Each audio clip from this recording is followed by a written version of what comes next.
ದಿನಾಂಕ 19/12/2025 ಪ್ರಾರ್ಥ ಮುರಳಿ ಬಾಪ್ತಾದ ಮಧುಬನ. ಮಧುರ ಮಕ್ಕಳೇ, ಈಗ ಮನೆಗೆ ಹೋಗಬೇಕಾಗಿದೆ. ಆದ್ದರಿಂದ ದೇಹಿ ಅಭಿಮಾನಿಯಾಗಿ ಒಬ್ಬ ತಂದೆಯನ್ನು ನೆನಪು ಮಾಡಿ, ಆಗ ಅಂತಿಮ ಗತಿ ಸೋಗತಿ ಆಗುವುದು.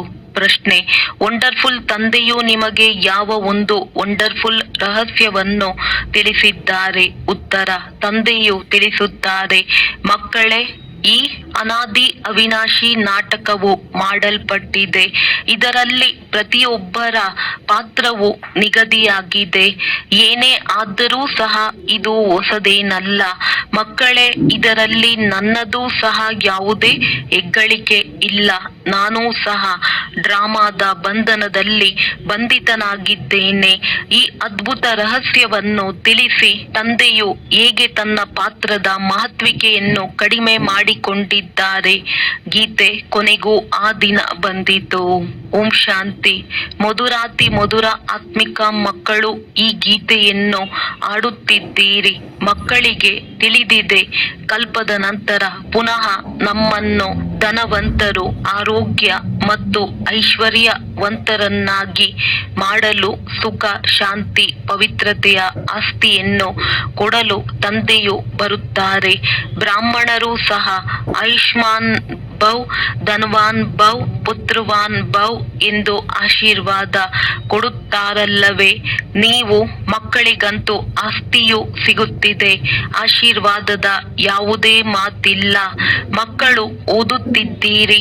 ನಿಮಗೆ ತಿಳಿದಿದೆ, 5000 ವರ್ಷಗಳ ಮೊದಲು ಸಹ ತಂದೆಯು ಬಂದು ನಮಗೆ ಮನುಷ್ಯರಿಂದ ದೇವತೆ, ನರನಿಂದ ನಾರಾಯಣರಾಗುವ ಶಿಕ್ಷಣ ಕೊಟ್ಟಿದ್ದರು.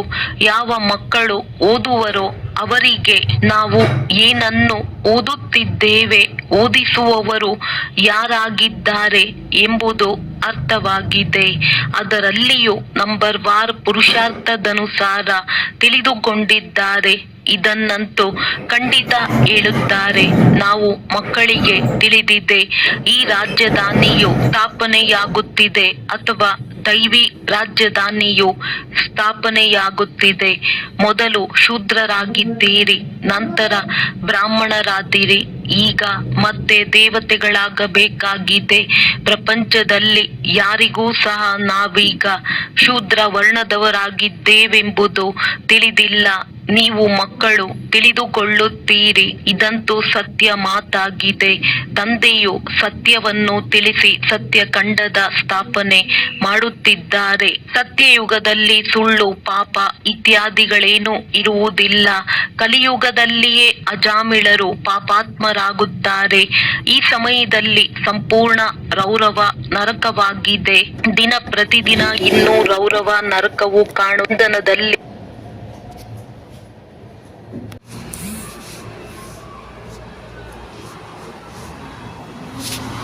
ಕುಮಾರ ಕುಮಾರಿಯರೆಲ್ಲರೂ ಬಹಳ ಕೊಳಕು ಕೆಲಸಗಳನ್ನು ಮಾಡುತ್ತಿರುತ್ತಾರೆ.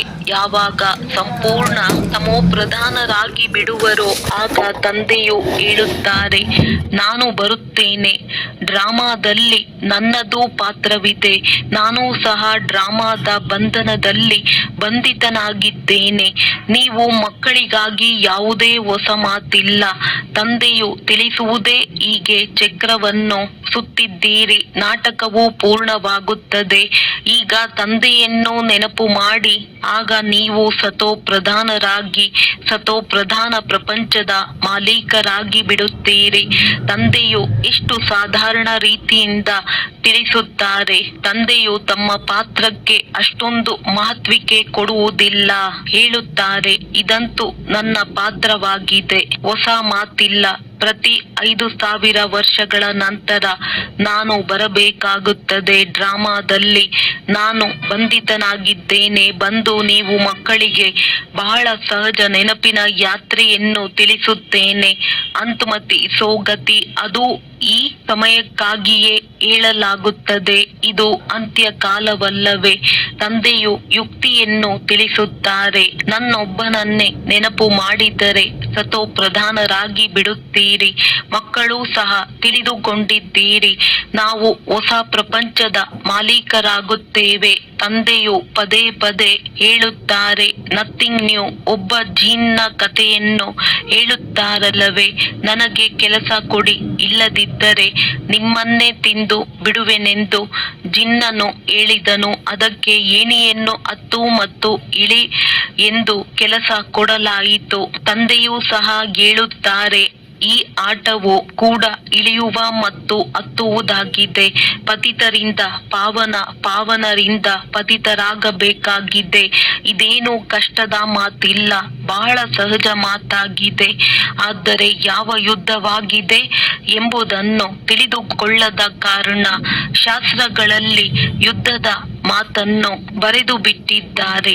ವಾಸ್ತವದಲ್ಲಿ ಮಾಯಾ ರಾವಣನ ಮೇಲೆ ಜಯ ಗಳಿಸುವುದೇ ಬಹಳ ದೊಡ್ಡ ಯುದ್ಧವಾಗಿದೆ. ಮಕ್ಕಳು, ನೋಡುತ್ತೀರಿ, ನಾವು ಪದೇ ಪದೇ ತಂದೆಯನ್ನು ನೆನಪು ಮಾಡುತ್ತೇವೆ, ಮತ್ತೆ ನೆನಪು ತುಂಡಾಗುತ್ತದೆ. ಮಾಯೆಯು ದೀಪವನ್ನೇ ನಂದಿಸಿ ಬಿಡುತ್ತದೆ.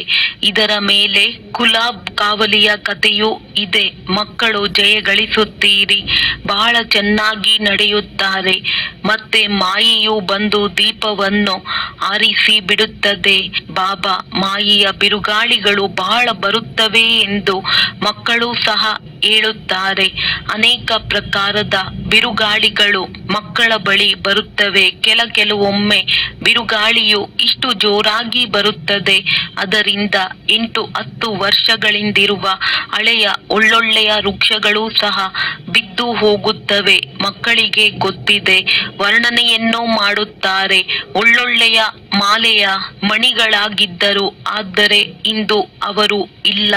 ಇದು ಸಹ ಒಂದು ಉದಾಹರಣೆ ಇದೆ. ಗಜವನ್ನು ಗ್ರಾಹವು ತಿಂದಿತು. ಇದು ಮಾಯೆಯ ಬಿರುಗಾಳಿಯಾಗಿದೆ.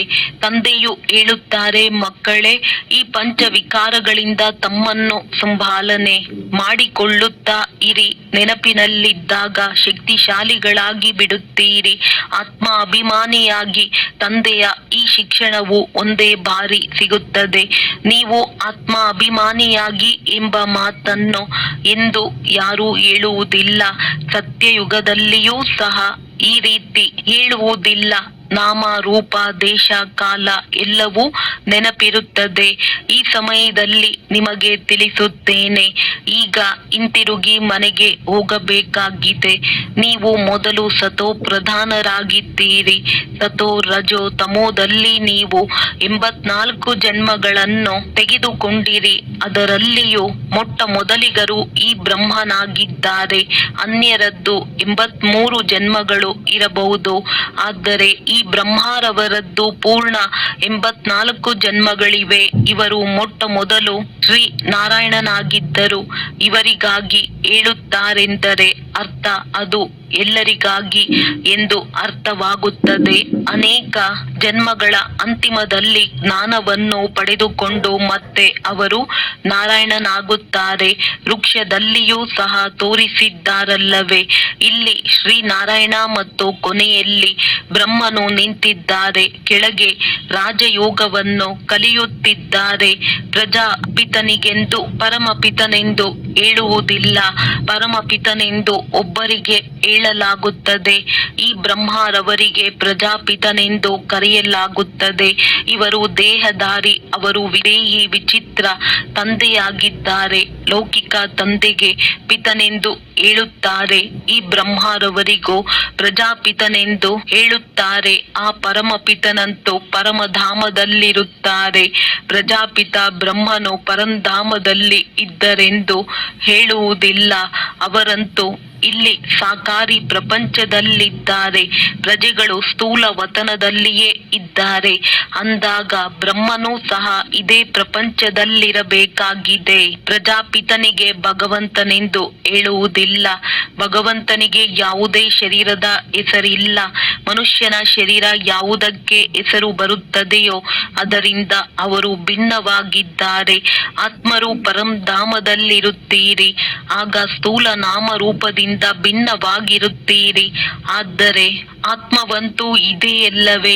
ಸಾಧು ಸಂತ ಮೊದಲಾದವರು ಏನನ್ನೂ ತಿಳಿದುಕೊಂಡಿಲ್ಲ. ಅವರು ಕೇವಲ ಮನೆಮಠವನ್ನು ಬಿಟ್ಟು ಹೋಗಿದ್ದಾರೆ. ಬಾಕಿ ಪ್ರಪಂಚದ ವಿಕಾರಗಳಿಗೆ ಅನುಭವಿಯಾಗಿರುತ್ತಾರಲ್ಲವೇ? ಆದರೆ ಚಿಕ್ಕ ಮಕ್ಕಳಿಗೆ ಏನೂ ಅರ್ಥವಾಗುವುದಿಲ್ಲ. ಆದ್ದರಿಂದ ಅವರನ್ನು ಮಹಾತ್ಮರೆಂದು ಹೇಳಲಾಗುತ್ತದೆ. 5 ವಿಕಾರಗಳ ಬಗ್ಗೆ ಅವರಿಗೆ ಗೊತ್ತಿರುವುದೇ ಇಲ್ಲ. ಚಿಕ್ಕ ಮಕ್ಕಳಿಗೆ ಪವಿತ್ರರೆಂದು ಹೇಳಲಾಗುತ್ತದೆ. ಈ ಸಮಯದಲ್ಲಂತೂ ಯಾರೂ ಪವಿತ್ರ ಆತ್ಮರಾಗಿರಲು ಸಾಧ್ಯವಿಲ್ಲ. ಚಿಕ್ಕವರಿಂದ ದೊಡ್ಡವರಾದರೆಂದರೂ ಸಹ ಪತಿತರೆಂದೇ ಹೇಳುತ್ತಾರಲ್ಲವೇ? ತಂದೆಯು ತಿಳಿಸುತ್ತಾರೆ, ಎಲ್ಲರ ಭಿನ್ನ ಭಿನ್ನ ಪಾತ್ರವು ಈ ಡ್ರಾಮಾದಲ್ಲಿ ನಿಗದಿಯಾಗಿದೆ. ಈ ಚಕ್ರದಲ್ಲಿ ಎಷ್ಟೊಂದು ಶರೀರಗಳನ್ನು ಪಡೆಯುತ್ತಾರೆ, ಎಷ್ಟೊಂದು ಕರ್ಮ ಮಾಡುತ್ತಾರೆ.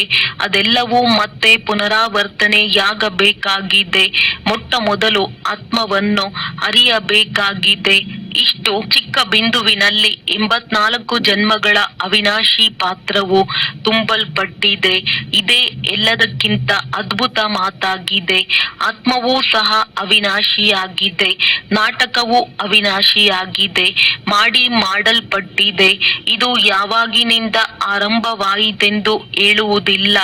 ಇದಕ್ಕೆ ಸೃಷ್ಟಿ ಎಂದು ಹೇಳುತ್ತಾರಲ್ಲವೇ? ಆತ್ಮವು ಹೇಗಿದೆ? ಈ ಡ್ರಾಮಾ ಹೇಗೆ ಮಾಡಲ್ಪಟ್ಟಿದೆ? ಇದರಲ್ಲಿ ಯಾರೇನೂ ಮಾಡಲು ಸಾಧ್ಯವಿಲ್ಲ. ಹೇಗೆ ಸಮುದ್ರ ಅಥವಾ ಆಕಾಶದ ಅಂತ್ಯವನ್ನು ತೆಗೆಯಲು ಸಾಧ್ಯವಿಲ್ಲವೋ ಹಾಗೆಯೇ ಇದು ಅವಿನಾಶಿ ನಾಟಕವಾಗಿದೆ. ಎಷ್ಟು ಅದ್ಭುತವೆನಿಸುತ್ತದೆ! ಹೇಗೆ ತಂದೆಯು ಅದ್ಭುತವೋ ಅದೇ ರೀತಿ ಜ್ಞಾನವೂ ಸಹ ವಂಡರ್ಫುಲ್ ಆಗಿದೆ. ಇದನ್ನು ಎಂದೂ ಯಾರೂ ಹೇಳಲು ಸಾಧ್ಯವಿಲ್ಲ. ಇಷ್ಟೊಂದು ಮಂದಿ ಪಾತ್ರಧಾರಿಗಳು ಪಾತ್ರವನ್ನಭಿನಯಿಸುತ್ತಲೇ ಬರುತ್ತಾರೆ. ನಾಟಕವು ಯಾವಾಗ ಆಯಿತು ಎಂಬ ಪ್ರಶ್ನೆ ಹೇಳಲು ಸಾಧ್ಯತೆ ಇಲ್ಲ.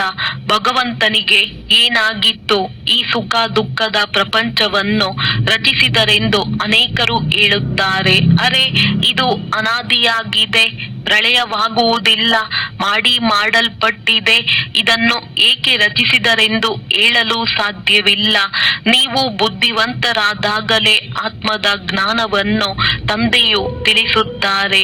ಇದರಿಂದ ನೀವು ದಿನ ಪ್ರತಿದಿನ ಉನ್ನತಿಯನ್ನು ಪಡೆಯುತ್ತಾ ಇರುತ್ತೀರಿ. ಮೊಟ್ಟ ಮೊದಲು ತಂದೆಯು ಸ್ವಲ್ಪವೇ ಅವು ಅದ್ಭುತ ಮಾತುಗಳಾಗಿದ್ದವು. ಜೊತೆಗೆ ಆಕರ್ಷಣೆಯೂ ಇತ್ತಲ್ಲವೇ? ಶಿವ ತಂದೆಯು ಎಲ್ಲರನ್ನೂ ಆಕರ್ಷಿಸಿದ್ದರು. ಭಕ್ತಿಯೆದ್ದು ಆಕರ್ಷಣೆ ಇತ್ತು. ಶಾಸ್ತ್ರಗಳಲ್ಲಿ ಕೃಷ್ಣನನ್ನು ಕಂಸಪುರಿಯಿಂದ ಬಿಡಿಸಿ ಕರೆದುಕೊಂಡು ಹೋದರೆಂದು ತೋರಿಸಿದ್ದಾರೆ. ನೀವೀಗ ತಿಳಿದುಕೊಂಡಿದ್ದೀರಿ, ಅಲ್ಲಿ ಕಂಸ ಮೊದಲಾದವರು ಇರುವುದೇ ಇಲ್ಲ. ಗೀತಾ, ಭಾಗವತ, ಮಹಾಭಾರತ ಇವೆಲ್ಲವುಗಳ ನಡುವೆ ಪರಸ್ಪರ ಸಂಬಂಧವಿದೆ. ವಾಸ್ತವದಲ್ಲಿ ಇವೇನೂ ಇಲ್ಲ. ದಶಹರ ಮೊದಲಾದವುವೆಲ್ಲವೂ ಪರಂಪರೆಯಿಂದ ನಡೆದು ಬರುತ್ತದೆ ಎಂದು ತಿಳಿಯುತ್ತಾರೆ. ಆದರೆ ರಾವಣ ಯಾರು ಎಂಬುದನ್ನು ಯಾರು ತಿಳಿದುಕೊಂಡಿಲ್ಲ. ಯಾರೆಲ್ಲ ದೇವಿ ದೇವತೆಗಳಾಗಿದ್ದರೋ ಅವರು ಕೆಳಗಿಳಿಯುತ್ತಾ ಇಳಿಯುತ್ತಾ ಪತಿತರಾಗಿ ಬಿಡುತ್ತಾರೆ. ಯಾರು ಹೆಚ್ಚು ಪತಿತರಾಗಿದ್ದಾರೆಯೋ ಅವರೇ ಹೆಚ್ಚು ಕೂಗುತ್ತಾರೆ, ಏ ಪತಿತ ಪಾವನ ಎಂದು ಕರೆಯುತ್ತಾರೆ. ಇವೆಲ್ಲ ಮಾತುಗಳನ್ನು ತಂದೆಯೇ ಕುಳಿತು ತಿಳಿಸುತ್ತಾರೆ. ಸೃಷ್ಟಿ ಚಕ್ರದ ಆದಿ ಮಧ್ಯ ಅಂತ್ಯವನ್ನು ಮತ್ಯಾರು ತಿಳಿದುಕೊಂಡಿಲ್ಲ. ನೀವು ತಿಳಿದುಕೊಳ್ಳುವುದರಿಂದ ಚಕ್ರವರ್ತಿ ರಾಜರಾಗುತ್ತೀರಿ. ತ್ರಿಮೂರ್ತಿ ಚಿತ್ರದಲ್ಲಿ ಬರೆಯಲ್ಪಟ್ಟಿದೆ, ಇದು ನಿಮ್ಮ ಜನ್ಮಸಿದ್ಧ ಅಧಿಕಾರವಾಗಿದೆ. ಬ್ರಹ್ಮನ ಮೂಲಕ ಸ್ಥಾಪನೆ, ಶಂಕರನ ಮೂಲಕ ವಿನಾಶ, ವಿಷ್ಣುವಿನ ಮೂಲಕ ಪಾಲನೆ. ವಿನಾಶವೂ ಸಹ ಖಂಡಿತ ಆಗಬೇಕಾಗಿದೆ. ಹೊಸ ಪ್ರಪಂಚದಲ್ಲಿ ಬಹಳ ಕಡಿಮೆ ಜನಸಂಖ್ಯೆ ಇರುತ್ತದೆ. ಈಗಂತೂ ಅನೇಕ ಧರ್ಮಗಳಿವೆ. ಒಂದು ಆದಿ ಸನಾತನ ಧರ್ಮವಿಲ್ಲವೆಂದು ತಿಳಿದುಕೊಳ್ಳುತ್ತಾರೆ. ಮತ್ತೆ ಅವಶ್ಯವಾಗಿ ಆ ಒಂದು ಧರ್ಮವೂ ಬೇಕಾಗಿದೆ. ಮಹಾಭಾರತವೂ ಸಹ ಗೀತೆಯೊಂದಿಗೆ ಸಂಬಂಧವನ್ನಿಡುತ್ತದೆ. ಪಡೆಯುತ್ತದೆ. ಈ ಚಕ್ರವು ಸುತ್ತುತ್ತಿರುತ್ತದೆ. ಒಂದು ಕ್ಷಣವೂ ನಿಂತು ಹೋಗಲು ಸಾಧ್ಯವಿಲ್ಲ. ಯಾವುದೇ ಹೊಸ ಮಾತಿಲ್ಲ. ಅನೇಕ ಬಾರಿ ರಾಜ್ಯ ಭಾಗ್ಯವನ್ನು ಪಡೆದಿದ್ದೀರಿ. ಯಾರ ಹೊಟ್ಟೆ ತುಂಬಿರುವುದೋ ಅವರು ಗಂಭೀರವಾಗಿರುತ್ತಾರೆ. ನೀವು ಆಂತರ್ಯದಲ್ಲಿ ತಿಳಿದುಕೊಳ್ಳುತ್ತೀರಿ, ನಾವು ಎಷ್ಟು ಬಾರಿ ರಾಜ್ಯ ಭಾಗ್ಯವನ್ನು ಪಡೆದಿದ್ದೆವು. ಇದು ನೆನ್ನೆಯದೇ ಮಾತಾಗಿದೆ. ನೆನ್ನೆಯ ದಿನ ನಾವು ದೇವಿ ದೇವತೆಗಳಾಗಿದ್ದೆವು, ಮತ್ತೆ ಚಕ್ರವನ್ನು ಸುತ್ತಿ ಇಂದು ಪತಿತರಾಗಿದ್ದೇವೆ. ಮತ್ತೆ ಈಗ ಯೋಗ ಬಲದಿಂದ ವಿಶ್ವದ ರಾಜ್ಯ ಭಾಗ್ಯವನ್ನು ಪಡೆಯುತ್ತೇವೆ. ತಂದೆಯು ತಿಳಿಸುತ್ತಾರೆ, ಕಲ್ಪ ಕಲ್ಪವೂ ನೀವೇ ರಾಜ್ಯ ಭಾಗ್ಯವನ್ನು ಪಡೆಯುತ್ತೀರಿ. ಸ್ವಲ್ಪವೂ ಅಂತರವಾಗಲು ಸಾಧ್ಯವಿಲ್ಲ. ರಾಜಧಾನಿಯಲ್ಲಿ ಕೆಲವರು ಕನಿಷ್ಠ, ಕೆಲವರು ಶ್ರೇಷ್ಠ ಪದವಿಯನ್ನು ಪಡೆಯುತ್ತಾರೆ. ಇದು ಪುರುಷಾರ್ಥದಿಂದಲೇ ಆಗುತ್ತದೆ. ನಿಮಗೆ ತಿಳಿದಿದೆ, ಮೊದಲು ನಾವು ಕೋತಿಗಿಂತಲೂ ಕೀಳಾಗಿದ್ದೆವು. ಈಗ ತಂದೆಯು ಮಂದಿರ ಯೋಗ್ಯರನ್ನಾಗಿ ಮಾಡುತ್ತಿದ್ದಾರೆ. ಯಾರು ಒಳ್ಳೊಳ್ಳೆಯ ಮಕ್ಕಳಿದ್ದಾರೆಯೋ ಅವರ ಆತ್ಮವು ಅನುಭೂತಿ ಮಾಡುತ್ತದೆ. ನಿಜವಾಗಿಯೂ ನಾವು ಯಾವುದೇ ಪ್ರಯೋಜನಕ್ಕಿರಲಿಲ್ಲ. ನಾವೀಗ ಶ್ರೇಷ್ಠರಾಗುತ್ತಿದ್ದೇವೆ. ಕಲ್ಪ ಕಲ್ಪವೂ ತಂದೆಯು ನಮ್ಮನ್ನು ಬೆಲೆಯುಳ್ಳವರನ್ನಾಗಿ ಮಾಡುತ್ತಾರೆ. ಕಲ್ಪದ ಹಿಂದಿನವರೇ ಈ ಮಾತುಗಳನ್ನು ಬಹಳ ಚೆನ್ನಾಗಿ ತಿಳಿದುಕೊಳ್ಳುತ್ತಾರೆ. ನೀವು ಸಹ ಪ್ರದರ್ಶನೆ ಇತ್ಯಾದಿಗಳನ್ನು ಮಾಡುತ್ತೀರಿ. ಹೊಸದೇನಿಲ್ಲ. ಇದರಿಂದಲೇ ಅಮರಪುರಿಯ ಸ್ಥಾಪನೆ ಮಾಡುತ್ತಿದ್ದೀರಿ. ಭಕ್ತಿ ಮಾರ್ಗದಲ್ಲಿ ದೇವಿಯರು ಮೊದಲಾದವರ ಎಷ್ಟೊಂದು ಮಂದಿರಗಳಿವೆ. ಇದೆಲ್ಲವೂ ಪೂಜಾರಿತನದ ಸಾಮಗ್ರಿಯಾಗಿದೆ. ಪೂಜ್ಯತನದ ಸಾಮಗ್ರಿಯೂ ಏನೂ ಇಲ್ಲ. ತಂದೆಯು ತಿಳಿಸುತ್ತಾರೆ, ನಾನು ನಿಮಗೆ ದಿನ ಪ್ರತಿದಿನ ಗುಹ್ಯ ವಿಚಾರಗಳನ್ನು ತಿಳಿಸುತ್ತಾ ಇರುತ್ತೇನೆ. ಮೊದಲಿನ ಅನೇಕ ವಿಚಾರಗಳು ನಿಮ್ಮ ಬಳಿ ಇವೆ. ಅದನ್ನೇನು ಮಾಡುವಿರಿ, ಹಾಗೆಯೇ ಉಳಿದಿರುತ್ತವೆ. ವರ್ತಮಾನದಲ್ಲಂತೂ ಬಾಪ್ತಾದ ಹೊಸ ಹೊಸ ಮಾತುಗಳನ್ನು ತಿಳಿಸುತ್ತಾ ಇರುತ್ತೇನೆ. ಆತ್ಮವು ಇಷ್ಟು ಸೂಕ್ಷ್ಮ ಬಿಂದುವಾಗಿದೆ. ಅದರಲ್ಲಿ ಎಷ್ಟು ದೊಡ್ಡ ಪಾತ್ರವು ತುಂಬಲ್ಪಟ್ಟಿದೆ. ಈ ವಿಚಾರವು ಮೊದಲಿನ ಕಾಪಿಗಳಲ್ಲಿ ಇರುವುದಿಲ್ಲ. ಮತ್ತೆ ಹಳೆಯ ವಿಚಾರಗಳನ್ನೇನು ಮಾಡುತ್ತೀರಿ, ಅಂತಿಮದ ಫಲಿತಾಂಶವೇ ತಿಳಿಸುತ್ತೇವೆ. ತಂದೆಯು ತಿಳಿಸುತ್ತಾರೆ, ಕಲ್ಪದ ಮೊದಲೂ ಸಹ ನಿಮಗೆ ಇದೇ ರೀತಿ ತಿಳಿಸಿದ್ದೆನು. ನಂಬರ್ ವಾರ್ ಓದುತ್ತಾ ಇರುತ್ತೀರಿ. ಯಾವುದಾದರೂ ಸಬ್ಜೆಕ್ಟ್ ನಲ್ಲಿ ಮೇಲೆ ಕೆಳಗೆ ಆಗುತ್ತಿರುತ್ತೀರಿ. ವ್ಯಾಪಾರದಲ್ಲಿ ಗ್ರಹಚಾರ ಕುಳಿತುಕೊಳ್ಳುತ್ತದೆ. ಆದರೆ ಇದರಲ್ಲಿ ಹೃದಯಾಘಾತವಾಗಬಾರದು. ಮತ್ತೆ ಎದ್ದು ಪುರುಷಾರ್ಥ ಮಾಡಬೇಕಾಗಿದೆ. ಹೇಗೆ ಮನುಷ್ಯರು ದಿವಾಳಿಗಳಾದರೆ ಮತ್ತೆ ಉದ್ಯೋಗ ವ್ಯವಹಾರಗಳನ್ನು ಮಾಡಿ ಬಹಳ ಧನವಂತರಾಗಿ ಬಿಡುತ್ತಾರೆ, ಇಲ್ಲಿಯೂ ಸಹ ಯಾರಾದರೂ ವಿಕಾರದಲ್ಲಿ ಬಿದ್ದರೆ ತಂದೆಯು ತಿಳಿಸುತ್ತಾರೆ, ಮತ್ತೆ ಚೆನ್ನಾಗಿ ಪುರುಷಾರ್ಥ ಮಾಡಿ ಶ್ರೇಷ್ಠ ಪದವಿಯನ್ನು ಪಡೆಯಿರಿ. ಪುನಃ ಏರುವುದನ್ನು ಆರಂಭಿಸಬೇಕು. ಬಿದ್ದಿದ್ದೀರಿ, ಮತ್ತೆ ಎದ್ದೇಳಿ ಎಂದು ತಂದೆಯು ಹೇಳುತ್ತಾರೆ. ಹೀಗೆ ಅನೇಕರಿದ್ದಾರೆ. ಬಿದ್ದ ಮೇಲೆ ಮತ್ತೆ ಏಳುವ ಪ್ರಯತ್ನ ಪಡುತ್ತಾರೆ. ತಂದೆಯು ಇದನ್ನು ತಡೆಯುವುದಿಲ್ಲ. ಏಕೆಂದರೆ ತಂದೆಗೆ ಗೊತ್ತಿದೆ, ಈಗೂ ಅನೇಕರು ಬರುತ್ತಾರೆ. ಆದ್ದರಿಂದ ಮತ್ತೆ ಪುರುಷಾರ್ಥ ಮಾಡಿ ಎಂದು ಹೇಳುತ್ತಾರೆ. ಚಿಕ್ಕ ಪುಟ್ಟ ಸಹಯೋಗಿಗಳಾದರೂ ಆಗುತ್ತಾರಲ್ಲವೇ. ಡ್ರಾಮಾ ಪ್ಲಾನ್ ಅನುಸಾರವೆಂದೇ ಹೇಳಬಹುದು. ತಂದೆಯು ಹೇಳುತ್ತಾರೆ, ಒಳ್ಳೆಯದು ಮಕ್ಕಳೇ, ಈಗ ತೃಪ್ತಿಯಾಯಿತು. ಬಹಳ ಮುಳುಗಿದ್ದೀರಿ. ಈಗ ಮತ್ತೆ ಪುರುಷಾರ್ಥ ಮಾಡಿ. ಬೇಹದ್ದಿನ ತಂದೆಯಂತೂ ಇದೇ ಹೇಳುತ್ತಾರಲ್ಲವೇ. ತಂದೆಯ ಬಳಿ ಹೋಗಲು ಎಷ್ಟೊಂದು ಮಂದಿ ಬರುತ್ತಾರೆ. ಬೇಹದ್ದಿನ ತಂದೆಯು ಮಾತನ್ನು ಪಾಲಿಸುವುದಿಲ್ಲ, ಪವಿತ್ರರಾಗುವುದಿಲ್ಲವೇ ಎಂದು ತಂದೆಯು ಕೇಳುತ್ತಾರೆ. ತಂದೆಯು ಆತ್ಮವೆಂದು ತಿಳಿದು ಆತ್ಮನಿಗೆ ಹೇಳುತ್ತಾರೆ. ಆದ್ದರಿಂದ ಬಾಣವು ನಾಟುತ್ತದೆ. ಉದಾಹರಣೆಗೆ ಸ್ತ್ರೀಗೆ ಬಾಣವು ನಾಟುತ್ತದೆ ಎಂದರೆ ನಾವು ಪ್ರತಿಜ್ಞೆ ಮಾಡೋಣವೆಂದು ತಿಳಿಸುತ್ತಾರೆ. ಅದು ಪುರುಷನಿಗೆ ಇರಿಸುವುದಿಲ್ಲ. ಮತ್ತೆ ಮುಂದೆ ಹೋದಂತೆ ಅವರನ್ನು ಮೇಲೇಳಿಸುವ ಪ್ರಯತ್ನ ಪಡುತ್ತಾರೆ. ಮತ್ತೆ ಇಂಥವರು ಅನೇಕರು ಬರುತ್ತಾರೆ. ಪುರುಷನನ್ನು ಸ್ತ್ರೀ ಜ್ಞಾನದಲ್ಲಿ ತರುತ್ತಾರೆ. ಆಗ ಸ್ತ್ರೀ ನಮ್ಮ ಗುರುವೆಂದು ಹೇಳುತ್ತಾರೆ. ಆ ಬ್ರಾಹ್ಮಣರು ಇವರು ಸಹ ಕಂಕಣವನ್ನು ಕಟ್ಟಿಸುವ ಸಮಯದಲ್ಲಿ ಇವರು ನಿಮ್ಮ ಗುರು ಈಶ್ವರ ಎಲ್ಲವೂ ಆಗಿದ್ದಾರೆಂದು ಹೇಳುತ್ತಾರೆ. ಇಲ್ಲಿ ತಂದೆಯು ಹೇಳುತ್ತಾರೆ, ನಿಮಗೆ ಒಬ್ಬರೇ ತಂದೆಯು ಸರ್ವಸ್ವವೂ ಆಗಿದ್ದಾರೆ. ನನ್ನವರು ಒಬ್ಬ ತಂದೆಯ ವಿನಃ ಅನ್ಯ ಯಾರೂ ಇಲ್ಲ. ಎಲ್ಲರೂ ಅವರನ್ನೇ ನೆನಪು ಮಾಡುತ್ತಾರೆ. ಅವರೊಬ್ಬರೊಂದಿಗೆ ಬುದ್ಧಿಯೋಗವನ್ನು ಇಡಬೇಕಾಗಿದೆ. ಈ ದೇಹವು ನನ್ನದಲ್ಲ. ಒಳ್ಳೆಯದು. ಮಧುರಾತಿ ಮಧುರ ಅಗಲಿ ಹೋಗಿ ಮರಳಿ ಸಿಕ್ಕಿರುವ ಮಕ್ಕಳ ಪ್ರತಿ ಮಾತ್ಪಿತಾ ಬಾಪ್ ದಾದಾರವರ ನೆನಪು, ಪ್ರೀತಿ ಹಾಗೂ ಸುಪ್ರಭಾತ. ಆತ್ಮಿಕ ಮಕ್ಕಳಿಗೆ ಆತ್ಮಿಕ ತಂದೆಯ ನಮಸ್ತೆ. ಧಾರಣೆಗಾಗಿ ಮುಖ್ಯ ಸಾರ. ಯಾವುದೇ ಗ್ರಹಚಾರವು ಬಂದರೆ ಹೃದಯ ವಿದೀರ್ಣರಾಗಿ ಕುಳಿತು ಬಿಡಬಾರದು. ಮತ್ತೆ ಪುರುಷಾರ್ಥ ಮಾಡಿ ತಂದೆಯ ನೆನಪಿನಲ್ಲಿದ್ದು ಶ್ರೇಷ್ಠ ಪದವಿಯನ್ನು ಪಡೆಯಬೇಕಾಗಿದೆ. ಸ್ವಯಂನ ಸ್ಥಿತಿಯ ನೆನಪಿನಿಂದ ಈ ರೀತಿ ಶಕ್ತಿಶಾಲಿ ಮಾಡಿಕೊಳ್ಳಬೇಕು. ಯಾವುದೇ ಮಾಯೆಯ ಬಿರುಗಾಳಿಯು ಯುದ್ಧ ಮಾಡಲು ಸಾಧ್ಯವಾಗಬಾರದು. ವಿಕಾರಗಳಿಂದ ತಮ್ಮನ್ನು ಸಂಭಾಲನೆ ಮಾಡಿಕೊಳ್ಳುತ್ತಿರಬೇಕು. ಸರ್ವಶಕ್ತಿಗಳ ಲೈಟ್ ಮುಖಾಂತರ ಆತ್ಮರಿಗೆ ಮಾರ್ಗ ತೋರಿಸುವಂತಹ ಚೈತನ್ಯ ಲೈಟ್ ಹೌಸ್ ಭವ.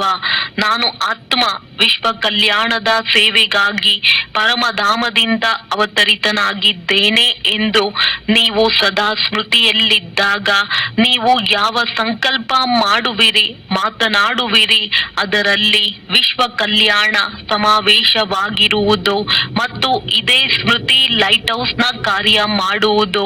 ಹೇಗೆ ಆ ಲೈಟ್ ಹೌಸ್ನಿಂದ ಒಂದೇ ಬಣ್ಣದ ಲೈಟ್ ಹೊರಬರುವುದು, ಅದೇ ರೀತಿ ತಾವು ಚೈತನ್ಯ ಲೈಟ್ ಹೌಸ್ ಮುಖಾಂತರ ಸರ್ವಶಕ್ತಿಗಳ ಲೈಟ್ ಆತ್ಮರಿಗೆ ಪ್ರತಿ ಹೆಜ್ಜೆಯಲ್ಲಿ ಮಾರ್ಗ ತೋರಿಸುವಂತಹ ಕಾರ್ಯ ಮಾಡುತ್ತಿರುವುದು.